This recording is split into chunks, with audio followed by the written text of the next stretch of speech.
Hey everyone, Jonathan here. Well, in today's video, I want to walk you through my entire Indiana Jones collection. This will span Lego, action figures, memorabilia, and beyond. Just about every video I film on the channel with this background has all of my Indiana Jones boxed sets behind me. These are all loose boxes, and we'll take a look at the sets in a moment, but this is pretty cool. This is a hero pack. This was like a promotional thing sold at Toys R Us that came with this t-shirt, a video game guide, and yeah, pretty cool to have one sealed. This is my official licensed Indiana Jones fedora hat. You can actually get these online pretty easily. They say Indiana Jones on the inside. It's super comfortable. I do find that you need to order it about a size bigger than you think for it to kind of fit comfortably, but even so, super excited, and here we go. Let's take a look at the collection. And here it is, folks, my full Indiana Jones collection. Lego, action figures, memorabilia, and more. As you can see, I have some non-indie Lego stuff, of course, in my area as well, but we'll take a look at it shelf by shelf and break everything down, so let's get into it. The true pride and joy of my collection are my Kenner Indiana Jones toys, and I have quite a few of them.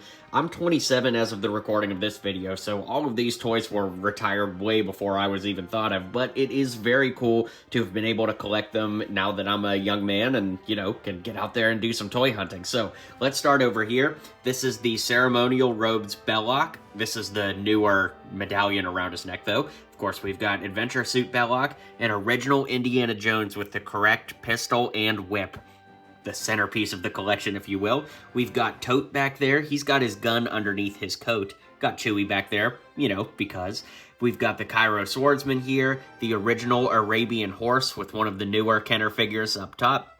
Then we've got the German mechanic, Indy in his German disguise, Sala and Marion with the newer Hasbro monkey, but we also have the Well of the Souls playset, which is just incredible to have here in person. It's got the original Ark of the Covenant with it, and then of course we also have the cover for the Ark of the Covenant, which has the C-3PO, Princess Leia, R2-D2 on it, if you didn't know that there was that cool little Easter egg on there. So that's this shelf. We've also got the box for the Well of the Souls in the back and an original 12-inch Indiana Jones in the sealed box. The tape up top is corroded, so technically you can open this flat, but behind Indy's head, he actually has like a little tag that has the hat attached to the box, so it's definitely never been opened, and there's shelf number one. Moving up from shelf number one, we've got shelf number two. This is a Streets of Cairo playset. Now, this is just the box. The playset is not in there, unfortunately. We've also got a very cool promotional Pepsi cup from The Last Crusade. I don't really know off the top of my head where this was from. I would guess like Pizza Hut or something like that, but definitely really cool. And then this is a Map Room Adventure playset. Now, the cool thing about this is the playset is in there. In fact, if I open the box up, you can see that all the pieces are in their original baggies and stuff. The tape has been cut, I suspect, because the person that owned it before me wanted to check if everything was in there. But regardless, it is very, very cool to see it as it sits. Up top, we've got this beautiful case for all of the new retro figures from Hasbro. As you can see, I still need Dr. Henry Jones Sr. and Sala in the back there. They haven't hit my local stores just yet. You can see that you just open it up front here so you can access the figures, and it's actually a baseball bat case that you can get at Michael's, and the backer was made by a company called Planet Quest on Facebook. It looks really great, and I love displaying the figures like this. Okay, moving down a shelf, we've got two carded Indiana Jones figures, and carded means they're the original figures that have never been opened from 1982. So this is an original 1982 Kenner Indiana Jones that has never ever been taken out of the package. It is absolutely beautiful. The card does have a little bit of wear on it, but this was like my #1 action figure I wanted my entire life on the card, and it's definitely very cool to have that. We've also got a tote back there, not quite as interesting, but it is nice to have two carded figures. Right here, we've got a Kingdom of the Crystal Skull promotional spoon. This was like a pack-in with some cereal. This was given to me as a gift a couple years ago. Pretty cool. We've got a replica of the Holy Grail in the back. This was made by Arsenal Models. You'll see them at some Comic Cons, mostly up in the Northeast. Good friends of mine, and they do awesome work. Believe it or not, that Pharaoh's Tomb is an Indiana Jones piece. That came with a Indiana Jones G.I. Joe that was exclusive to Disney years ago. Here we've got the Thuggy from the Temple of Doom. This was made by LJN. It's my only LJN indie figure. They also made Mola Ram and Indy, but unfortunately I don't have either one of those. This is the build a figure, or build an artifact rather, of the Ark of the Covenant. I am going to open it, so shield your eyes. No, I'm just kidding, but basically, when you get all of these figures, which we'll look at in a minute, they come with all the pieces that allow you to build the Ark, so that's very cool. And the final thing on this shelf is this very cool mug. It's from Jock's Hangar Bay from Disney Springs in Florida, and basically it's just a very cool like souvenir cup that, at least when I went, you had to ask them about it. It wasn't even on the menu. It's just like you kind of had to know to ask to buy it, and then you could, but definitely an obscure indie collectible. Okay, so here we've got the 6-inch Adventure series. Now, there are some new figures that are hitting shelves right at the time I'm recording this, but I haven't found them here in Middle Tennessee just yet. But these are really cool figures, the first ever true 6-inch line of Indiana Jones figures. I've reviewed all of them on the channel if you really want like an in-depth look at them. This is just kind of a collection overview, but I do highly recommend picking these up, even though they are a little on the pricey side at $25 a piece. Now we're getting into the Lego portion. Down here we've got the Kingdom of the Crystal Skull, Temple of the Crystal Skull set. This was the big, most expensive set back in the day, and I absolutely love it. Now as we get into all of the Lego stuff, I've made individual videos on everything you see here, so if there's a set you really want to see up close and all the play features and stuff, check that out on my channel. Over here, we've got a custom mock of what's called the Transformation Chamber. In 2008, they did a cool piece where it was Indy on one side and Han Solo on the other, but this literally sells for like tens of thousands of dollars. So instead of paying that much, I literally just like looked at the pieces that the real one was made with and just built my own. So that was pretty cool, and yeah, I like that one a lot. You get Indy and Han. This is a very cool custom piece here with all the tiles from the video game, so that's awesome, and that pretty much wraps up this shelf. Staying with our Crystal Skull theme, right next door, we've got the Panagra Airways plane as well as the Jungle Cutter, and hiding right through here, I've also got a rare, well, somewhat rare, Rolling Stone magazine on Raiders of the Lost Ark from 1981. So this is really cool. Picked this up on eBay really cheap a couple years ago, and glad I did. On the next shelf, we have the original Temple Escape set, my first favorite Lego set for many, many years, and now it's actually been replaced by the newer Temple Escape, which of course is one shelf up, but one shelf at a time. I've also got many of the Indiana Jones keychains. I am missing one or two if I'm not mistaken, but I'm really glad that I have them on the different types of tags too. That's awesome, and I picked this one up for 25 cents, so I can live with that for it not having the tag. In the back, we have some Nintendo DS memorabilia, both of the Lego Indiana Jones video games on the DS, as well as this very cool armor case cover. Now, they made two versions of this. This is the Temple of Doom cover with the Maharaji on it and everything, so this is cool, sealed in its original package, and definitely a rarity today. For this shelf, I had to throw my phone on the tripod because I have a lot to show here, starting off with this Lego Club magazine. This was sent out way back in the day in 2008. Can't believe somebody held on to it all these years, but we do get a very cool Kingdom of the Crystal Skull comic. I'll pause it if you want to read. And it's multiple pages too, so very, very cool, and definitely something I'm glad to have in my collection. Now, as far as the shelf goes, we've got these two very cool promotional bricks. One from 2008, one from 2009, and one is from Legoland Windsor, and one is from California. Now, the tricky thing about these are, there are multiple bricks, right? So, like, there's this Indiana Jones brick from California, but I believe it's also a Windsor one. So basically, there's lots of variations you can get, but I'm very happy to have the two that I have here and add them to my collection, especially since this one was a gift last year, so that was really cool.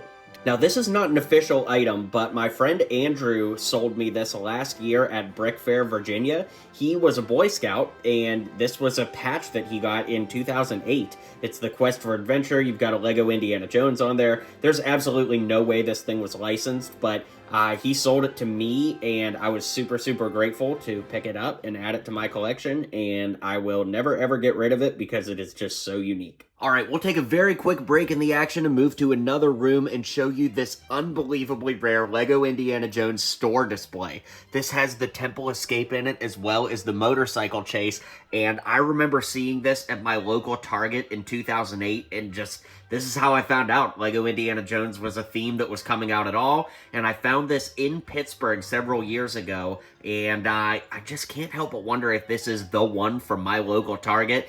There's literally no way to know, but man, I would love to know. And I've also found out there's actually several different other versions of this that contain different sets, so if you have one of these and you want to sell it, please hit me up on Instagram. In fact, if you have anything Indiana Jones that you think you'd want to sell that fits in with what you see in this video, hit me up. I am always adding to the collection. The centerpiece of this shelf, of course, is the Temple of the Golden Idol, the 2023 Lego Indiana Jones set, and actually my favorite Lego set of all time, so check out the review on the channel if you'd like to see that. In the back there, we had two Indiana Jones magnet sets, one from Raiders and Last Crusade that gets you Indy, Marion, as well as Professor Henry Jones. These are both sealed, and they were Lego store exclusives for 15 bucks back in the day. Could you imagine getting these three minifigs for 15 bucks now? Yeah, right. Anyways, you've also got the Kingdom of the Crystal Skull version that came with the Crystal Skull headpiece, Mutt, and Spalco. Of course, this one's sealed too. Also a Lego store exclusive. And unfortunately, Crystal Skull is nowhere near as loved as the originals, so this one goes for a lot less than this one, but they're still both very cool pieces to have in the collection. In my most rare piece, probably in my collection, is my 1 of 500 Lego Indiana Jones San Diego Comic-Con exclusive set from 2008. Now, this was open. In fact, I'm not even sure that it was ever truly sealed, but inside you got the Brickmaster poly bag, and then you got the instructions and all that good stuff, and I hunted these down for years before I finally found one for a pretty good price, I think in 2020, if I'm not mistaken. So this was really cool to add to the collection, and they have been popping up a little bit more recently, but I suspect that's people like capitalizing on the hype for the movie more than anything. But definitely very, very cool and something I love having in the collection. Okay, now that brings us to our main shelves. So we've got the Temple of Doom giant Lego set, massively underrated and very hard to get. This is the original from 2009. Lego canceled their 2023 version, so this is the only Temple of Doom ever released by Lego. We've also got the Shanghai Chase set, as well as the Streets of Cairo set there. Cairo Ambush, I believe, is the actual name of it. Then I also have these very cool coasters. These came from Jock's Hangar Bar in Disney Springs. You can see this is like their secret, not so secret, Indiana Jones themed bar in Disney Springs, and this one is referencing the Atomic Cafe from Kingdom of the Crystal Skull. This one here is flipped over because I have two of them, but it's the Python bar from Venezuela. Then if we move over here, we've got Cafe Noir, and we also have the Python bar up there. I believe there is a Club Obi-Wan one as well, but I've never been able to find it, at least not in my visits to Jock's. This is very cool. My friend Fred gifted this to me when he was a kid at his Lego store somewhere in England. I don't know if it's like the London Lego store, but definitely an English Lego store because he's from England. When they were tearing down their display, they gave this to him and his mom. This would be on display in the store window. So this is from 2008 and probably the only one still in existence. So I know I said my Comic-Con set is probably the most rare thing I have, but this is right up there with it, especially because most of these usually get destroyed if I'm not mistaken. So pretty cool that this one got saved, and I absolutely love it. Behind that, we have all of the new carded figures. These are figures that are made by Hasbro, and they're designed to look like the old Kenner figures. So there's the new ones, and then of course we saw the old ones up there. They're not exact recreations, but they do look really good, and they are making some characters that Kenner never made, so that's awesome. I've got some Raiders of the Lost Ark trading cards that have never been opened. Now this is a strange one. I hunted this one down for a long time, and this is actually a Nintendo DS case. So you can see 2008, and it is Indiana Jones theme. It's embossed there, and it used to have like a little medallion on the front, but it unfortunately fell off from the previous owner. But if you open it up, you can see it's all themed to like tiki and things like that on the inside. You could hold your DS games there, and then of course the DS could go right into that little pouch. So really, really cool, unique piece. Speaking of unique pieces, I love this book. This is called The Lost Journal of Indiana Jones, and it's actually kind of like an autobiography of Indiana Jones, if that makes sense. There's so many cool things in here, and it's basically like Indy's journal that he kept through his whole life. There's so many cool Easter eggs and references, and gosh, I love this so much. If you'd like to see me do a book review of this and like leaf through all the pages and talk about it, I would love to do that. But yeah, I've had this since I was a kid, and I love this book. This is my Escape from the Lost Tomb set, autographed by John Rhys Davies, that played Sala, and he wrote, "They're digging in the wrong place" on the box. So this is really, really cool and very special to me. If you want to see my interview with John, where he signed this and talked about being made into Lego Sala, definitely check that out on the channel. Down on this shelf, we have some really unique video game pieces in the back, including this sealed PSP Indiana Jones Adventure kit. Really, really unique with the PSP game holders, the PSP console holder, and then like the wipe for the screen and everything. I'd never seen one of these until it popped up on eBay recently, so just about the time you think you've seen it all, something like that comes out of the blue. Remember I said with the DS cases there were actually 2 armor cases. This is the other one. It's just got the generic game art on the front, and it's cool because there's like actual Lego bricks there, so if you open this you could like build with the bricks and use them for mocks or whatever, but of course these are relatively hard to come by, so I don't want to open it. I do want to keep that sealed. After those, of course, we've got the sets. The original Well of the Souls set from 2008. We've got a mock here that I built of the map room, which I did a full mock breakdown on the channel if you want to see that. And then, of course, we have the new Escape from the Lost Tomb from 2023. And gosh, that's a great set too. Hard to believe that's 40 bucks and that's 20 bucks because both are a great value. As we get to our last shelves here, we're running out of things to talk about. We've got the Last Crusade planes, my original Xbox 360 Indiana Jones game I've had since 2008. All the Last Crusade sets are kind of here together. Down here, we've got a mix of Kingdom of the Crystal Skull sets as well as Raider sets, like this Raider set here. And of course, we have the San Diego Comic-Con set from earlier that's actually out and built. Back here, we have the Indiana Jones Brickmaster Polybag, relatively rare piece, sealed. Then we've got the Escape on the Flying Wing and the 7-inch Indiana Jones Temple of Doom action figure that was a Disney Parks exclusive years and years ago. So yeah, guys, that is a final overview of my collection. I really appreciate you guys hanging out here and checking out all of the cool things I've collected over the years. It's not the years, honey, it's the mileage, and I'd love to know what your favorite piece in this collection is. I am a huge Indiana Jones fan, as you can see. I can't wait to collect more, and I wish you all fortune and glory. Well, you made it to the end of the video. Thanks for hanging out with me today, and don't forget to hit like and subscribe, and maybe check out one of my other videos listed here.